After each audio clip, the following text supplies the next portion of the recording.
So hello everyone, जय Maharashtra, welcome to physics पढ़ा academy. और आज हम लोग टॉपिक नंबर 2 लेके आ चुके हैं, चैप्टर नंबर 2 का, that is periodic classification of elements. जैसे कि हम लोग ने इससे पहले वाले टॉपिक में डॉबिनेट ट्रेड्स के बारे में सीखा था, किस तरीके से जो एलिमेंट्स की क्लासिफिकेशन है उसकी हिस्ट्री की शुरुआत हुई थी।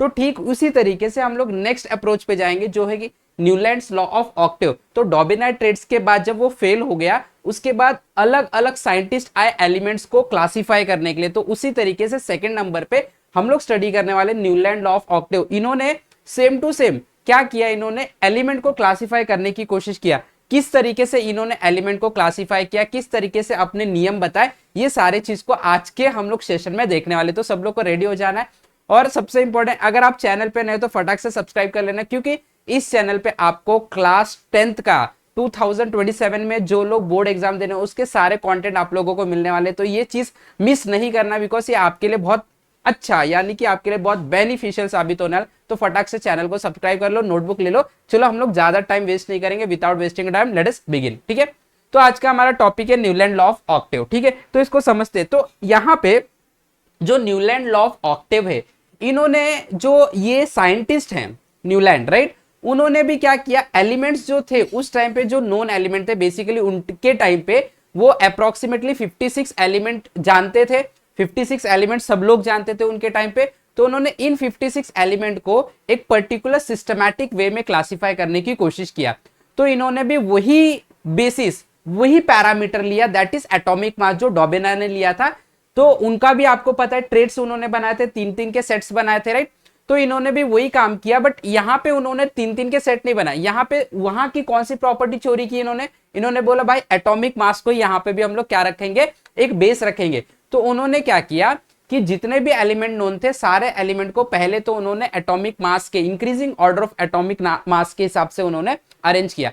उन्होंने क्या किया, सबसे पहले एक टेबल बनाया। क्या बनाया, टेबल बनाया, 7/8 का टेबल। 7 रो थे और 8 कॉलम था, यानी कि उसके अंदर टोटल 56 बॉक्सेस थे। 7 8 56। तो 56 बॉक्स का एक टेबल बनाया, और जितने भी नोन एलिमेंट वो थे उस टाइम के थे, उन्होंने सारे एलिमेंट को उस बॉक्स में एक पर्टिकुलर नियम के हिसाब से बिठाने की कोशिश किया, राइट। तो जैसे यहाँ पे आप अगर देखोगे तो ये एक उनके पास उनका एक ऑक्टेव है। उन्होंने सबसे लाइटर एलिमेंट से स्टार्ट किया, दैट इज हाइड्रोजन, जिसका मास 1 है। ठीक है, उसके बाद lithium, beryllium, boron, carbon, nitrogen, oxygen, fluorine. इस तरीके से उन्होंने क्या किया, यहां पे सारे एलिमेंट जितने वो जानते थे उनको एक टेबल में प्लेस करने की कोशिश किया। तो आप देख सकते हैं यहाँ पे ये जो आप लोगों को दिख रहा है, इस तरीके से रो और कॉलम बनाया, 7 रो और 8 कॉलम बनाया, दैट इज 56 बॉक्सेस बनाए। ठीक है, अब यहाँ पे आप देखोगे उन्होंने क्या बताया, उन्होंने बताया जब इस तरीके से एलिमेंट को रो और कॉलम में हम प्लेस करें increasing order of atomic mass से, तो उन्होंने हमें बताया कि हर फर्स्ट एलिमेंट की जो प्रॉपर्टी है वो हर 8 एलिमेंट के साथ मैच हो रहा है। उन्होंने क्या किया, फिर से उन्होंने एलिमेंट को जब इंक्रीजिंग ऑर्डर में प्लेस किया अपने टेबल में, तो उन्होंने ये देखा कि हर फर्स्ट एलिमेंट की जो प्रॉपर्टी है वो हर 8वें एलिमेंट के साथ मैच हो रहा है। और इन्होंने इसको सेम टू सेम किसकी तरह कंपेयर किया, किसके साथ कंपेयर किया, जो म्यूजिकल नोट्स होते हैं। अगर मैं इंडिया की बात करूं तो इंडिया में जो हमारे म्यूजिकल नोट्स चलते हैं, हमारे कल्चरल जो सॉन्ग्स होते हैं, सारे गामा पध निसा, तो उसके अंदर हमें अगर देखा जाएगा तो मैं आपको बताऊंगा, उसका भी मैंने यहाँ पे स्लाइड इंक्लूड किया है। तो वो जो म्यूजिकल नोट है, आप जब 7 नोट्स को गिन लोगे, पढ़ लोगे, वापस से फर्स्ट नोट पे आ जाते हो, राइट। तो इसी तरीके से उन्होंने बोला कि आप जब 7 प्रॉपर्टीज हर एक एलिमेंट के देखोगे, जब 8th वाले एलिमेंट के पास आओगे तो वापस से फर्स्ट वाले एलिमेंट की प्रॉपर्टी क्या होगी, मैच होगी। और इस तरीके से उन्होंने जितने एलिमेंट की प्रॉपर्टी मैच होती है उनको एक ग्रुप में रखने की कोशिश की, राइट। चलो समझ लेते क्या किया। अगर आप देखोगे, John Newland an English scientist related atomic mass, यहाँ पे आप देख सकते हैं उन्होंने भी किसके ऊपर फोकस किया, एटॉमिक मास के ऊपर फोकस किया। और कौन से ऑर्डर में भाई, इंक्रीजिंग ऑर्डर, इंक्रीजिंग ऑर्डर में।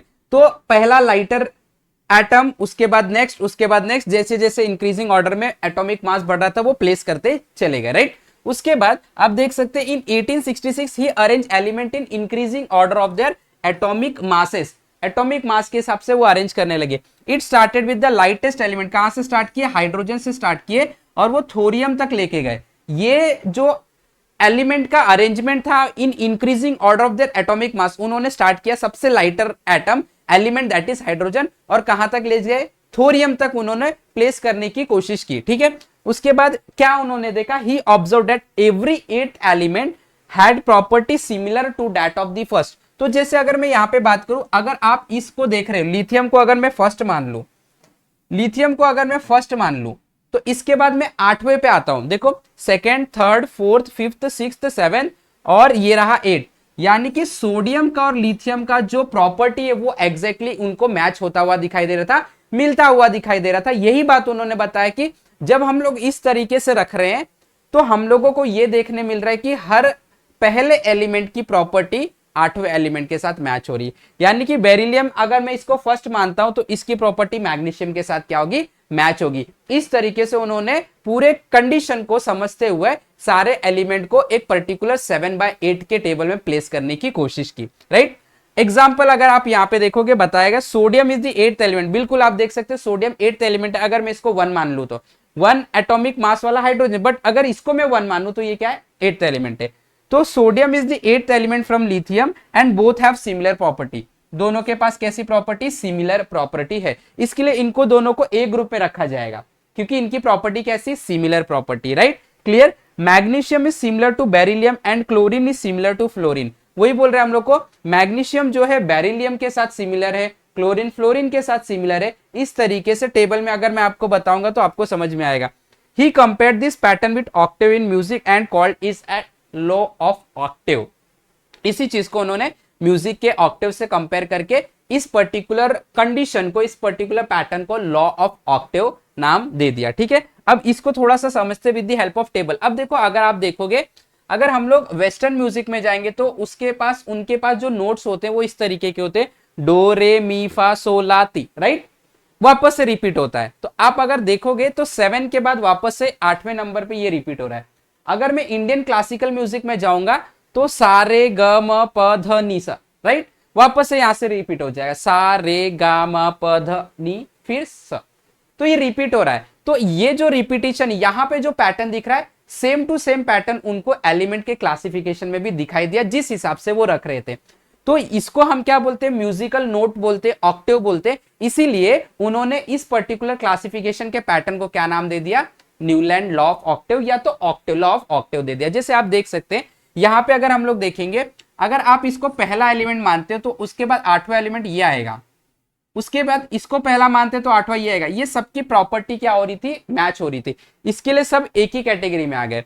लिथियम, सोडियम, पोटेशियम, इनकी प्रॉपर्टी मैच हो रही, इसके लिए एक ही ग्रुप में आ गए। तो इस तरीके से उन्होंने एक अच्छी तरीके से टेबल बनाने की कोशिश किया और हम लोगों को बोला कि भाई हर पहले एलिमेंट का जो प्रॉपर्टी 8 के साथ मैच हो रहा है, इसके लिए पहला वाला और 8 वाला सेम ग्रुप में आने का पूरा चांसेस और आएगा, और उन्होंने बिठाया। लेकिन अब इनके जो पैटर्न थे, इनका जो क्लासिफिकेशन का तरीका था, ये तो बिल्कुल मैं बोलता हूं कि ये मॉडर्न पीरियोडिक टेबल का पूरा रास्ता खोल दिया, एक आइडिया दे दिया सारे साइंटिस्ट लोग की हम प्रॉपर्टीज, केमिकल प्रॉपर्टीज के बेस पे एलिमेंट्स जितने भी हम जानते हैं उनको हम क्लासिफाई कर सकते हैं, उनको हम एक टेबल में बिठा सकते हैं। बट इनके इस क्लासिफिकेशन मेथड में कुछ कमियां थी, कुछ डीमेरिट्स था, ड्रॉबैक्स था, उसको भी हम समझेंगे। तो अभी तो हम लोग फिलहाल समझ लिए कि किस तरीके से इन्होंने एटॉमिक मासेस के हिसाब से एलिमेंट को प्लेस किया और किस तरीके का प्रॉपर्टी इनको मैच होता हुआ यानी ऑक्टेव फॉर्म होता हुआ दिखाई दिया। ये सारे चीज उन्होंने बता दिए। अब इनके ड्रॉबैक्स क्या थे उसको भी समझ लेते हैं। अगर हम ड्रॉबैक्स की बात करेंगे तो इनका जो कंडीशन था, जितने भी उस टाइम पे नॉन एलिमेंट्स थे उसमें से सिर्फ कैल्शियम तक ही फिट हो रहा था। उसके बाद के एलिमेंट के लिए ये जो पैटर्न था, यानी कि हर फर्स्ट एलिमेंट का 8वें एलिमेंट के साथ प्रॉपर्टी मैच होगा, ये कैल्शियम के बाद के एलिमेंट के लिए काम नहीं कर रहा था। उसके बाद कुछ डीमेरिट्स ये भी देखा गया कि इन्होंने 56 बॉक्सेस तो रेडी किए थे, यानी कि आपके पास कोई फ्लेक्सिबिलिटी नहीं है अरेंजमेंट की, 56 ही अरेंजमेंट कर सकते हो। तो कुछ एलिमेंट ऐसे भी थे जिनकी प्रॉपर्टी मैच नहीं हो रही थी, फिर भी उन्होंने सेम ग्रुप में रख दिया, जिनकी प्रॉपर्टी बिल्कुल भी बाकी एलिमेंट जो उस ग्रुप में उनसे मैच नहीं। एग्जांपल से समझाता हूं। जैसे अगर आप यहां पे आ जाओगे वापस से इस टेबल में, अगर आप आते हो तो देखो, अगर हम बात करेंगे यहां पे, देखो यहां पे फ्लोरीन और क्लोरीन को अगर आप देखोगे तो ये हैलोजन से, कैसे हैलोजन, इनकी प्रॉपर्टी हैलोजन की होती है। अगर आप पीरियोडिक टेबल, जो मॉडर्न पीरियोडिक टेबल के हिसाब से हम समझेंगे, हैलोजन है। बट वहीं पे अगर मैं कोबाल्ट और निकल की बात करूं तो ये मेटल्स है। तो इनकी प्रॉपर्टी और इनकी प्रॉपर्टी तो बिल्कुल मैच नहीं होती, फिर भी देखो उन्होंने एडजस्टमेंट के लिए क्या कर दिया, सेम ग्रुप में प्लेस कर दिया। मतलब ये जो दो एलिमेंट है ये कहीं ना कहीं इनके पैटर्न को फॉलो नहीं कर रहे, मतलब इनका पैटर्न जो क्लासिफिकेशन का ये पूरी तरीके से काम नहीं कर रहा है। अगर वहां पे और एक चीज देखोगे तो देखो दो एलिमेंट को सेम जगह पे रख दिया, दो एलिमेंट को सेम जगह पे नहीं रखना चाहिए उनको, तो अब इनका पैटर्न मैच नहीं हो रहा, पैटर्न काम नहीं कर रहा है, तो इन्होंने एडजस्टमेंट के लिए दो एलिमेंट को एक ही जगह पे एक ही बॉक्स में प्लेस कर दिया, राइट। अगर वहीं पे आप और भी कुछ देखोगे तो जैसे अगर हम लोग यहाँ पे बात करेंगे कैल्शियम, यहाँ पे देखो कैल्शियम, तो हाइड्रोजन से लेके कैल्शियम तक, बेसिकली हाइड्रोजन भी नहीं हम बोलेंगे, लिथियम से लेके कैल्शियम तक जो उनके लॉ ऑफ ऑक्टेव का प्रॉपर्टी था पूरी तरीके से काम कर रहा था, बट इसके बाद के एलिमेंट के लिए ये काम नहीं कर रहा था, बिल्कुल भी काम नहीं कर रहा था, ठीक है। तो यहाँ पे ये प्रॉब्लम हम लोगों को देखने मिला।